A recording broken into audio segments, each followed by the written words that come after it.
Hi, it's me again with Corel Draw Tips and Tricks, and somebody sent me this exact file, and I'm kind of proud that they using my, well, not mine, but a yellow box trick that I use all the time.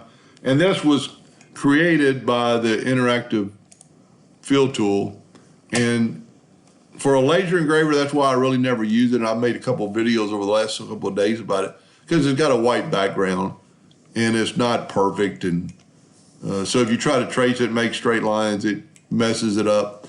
This is probably one of the easiest things you could draw and learn how to draw. And then I've already power clipped it into a frame. So to make that shape, this is what I'll look at. Basically, it's 3 pentagons that have been glued together or welded together.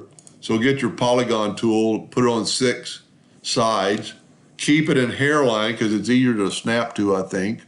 We've got snap to on, snap to object on. And then we're going to Control D and make a duplicate and grabbing that corner right there and have it snap to that corner. Now grabbing this one again, Control D, and grabbing that corner and putting it right there. Now if we select all these and weld, we get that shape. Now here's kind of the key. Control D and make a duplicate and grab that top node and put it right here. And you want to go downhill, and I'm not there. I didn't do a very good job. Let's zoom in here. So just you can always move away and start back over, but grab that top node and it'll snap to it. Control D and make a duplicate of that and move it down. And when you've done that, then you can Control D to your heart's desire. Now Control D and make a duplicate. Grab one of those corners. Now in the next one, we're going to want to go up. Well, we don't really have to go up yet, but then you could take this one and Control D and go uphill. And we're going to back out of the way for a second, get the zoom tool. And we've still got it picked. So this time we're going to grab that lower node and have it snap to it. And then you could just keep going. Control D, grab any of these and move it up or down. And anyway, so you've got your item.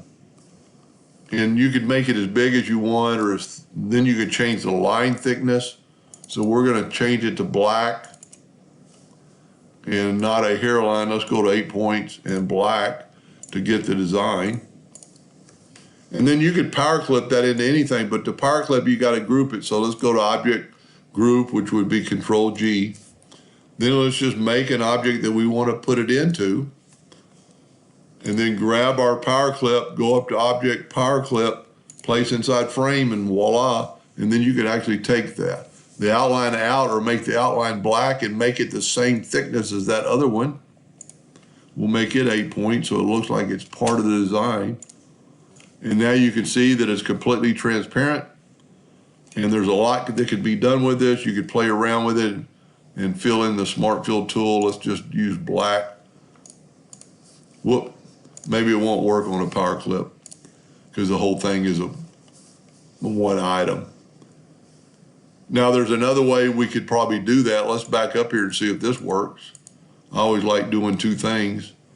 This is a group and we're going to move it over our screen and we're going to grab it all both and go back minus front.